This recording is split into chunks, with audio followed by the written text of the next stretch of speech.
अस्सलाम वालेकुम नाज़रीन, मैं हूं सैफ अली और वेब पेज एजुकेशन में आपको खुशामदीद कहता हूं। मैं अभी सॉल्व करने जा रहा हूं आईकॉम पार्ट 1 की book accounting chapter bill of exchange and problem number 5। So the question is, B and Co sell goods to P for ₹6,000 and draws a bill for 4 months. P accepts the bill and return it to B and Co. Show what entries should be passed in the books of B and Co. आगे वो cases बता रहा है कि ये अगर cases हों तो क्या क्या एंट्रीज पास होंगी। If they retain the bill till the due date and then realized at maturity।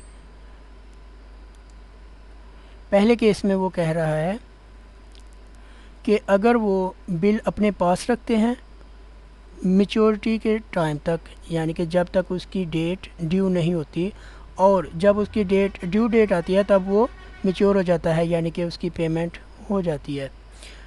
If they discounted the bill with their banker for ₹5,880। कहता है कि बी केस में अगर वो बिल जो है ना वो डिस्काउंट करवा लेते हैं अपने बैंकर से 5,880 रुपये में। सी केस में कहता है if they endorse the bill to their creditor C and co in settlement of date, कि अगर वो अपने क्रेडिटर सी एंड को वो बिल एंडोर्स कर देता है। डी कहता है डी केस में if they sent bill to the bank for collection, अगर वो बिल को बैंक में सेंड कर देते हैं कलेक्शन के लिए। तो रिक्वायरमेंट में वो हमसे पूछ रहा है कि give journal entries in the books of B and co. ये हमने एक जर्नल बनाया हुआ है। सबसे पहले हेडिंग आएगी बी एंड को जर्नल, फिर हम उसका परफॉर्मा बनाएंगे, डेट, डिटेल, एलएफ, डेबिट और क्रेडिट, ये कॉलम्स होंगे। सबसे पहली एंट्री होगी सेल और परचेज़ की। सो पी को गुड्स सेल कर रहा है तो हम पी को डेबिट कर देंगे और सेल्स को क्रेडिट कर देंगे। Being goods sold on credit, ये इसकी नरेशन आ जाएगी। अमाउंट 6,000, डेबिट और क्रेडिट दोनों।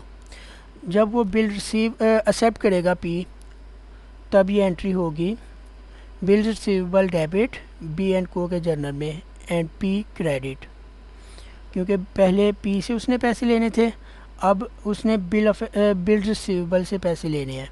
बिल रिसीवेबल को डेटर बना लेगा और पी उसका पहले डेटर था, अब उसको ख़त्म कर देगा। Being bill is drawn, amount same रहेगी।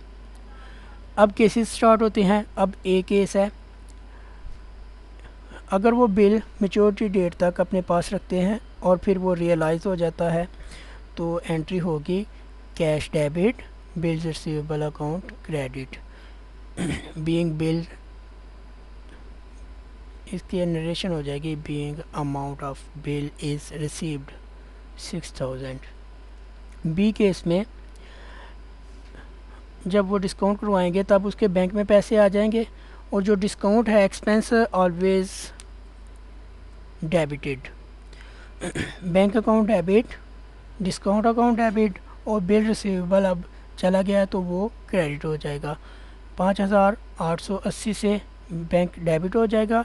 डिस्काउंट हुआ है 120 रुपये, तो वो एक्सपेंस भी शो करना है हमने। बिल रिसीवेबल की अमाउंट थी total 6,000, being bill is discounted. और फिर उसके बाद सी वाला केस है, if they endorse bill to their creditor M and co, जिसको इंडोर्स कर रहा है वो डेबिट हो जाएगा, बिल रिसीवेबल क्रेडिट हो जाएगा, क्योंकि अब बिल रिसीवेबल उसका एसेट नहीं रहा। तो being bill is endorsed. D case में कहता है if they sent bill to the bank for collection, तो बैंक फॉर कलेक्शन अब उसका एसेट हो जाएगा, क्योंकि बिल जो है रिसीवेबल था वो तो उसने बैंक को दे दिया, अब उसको पैसे मिलने हैं बैंक फॉर कलेक्शन अकाउंट से। Bank for collection account debit, bill receivable account credit. और इसकी नरेशन होगी being bill is sent for collection to the bank, amount same रहेगी 6000. So thank you guys for watching.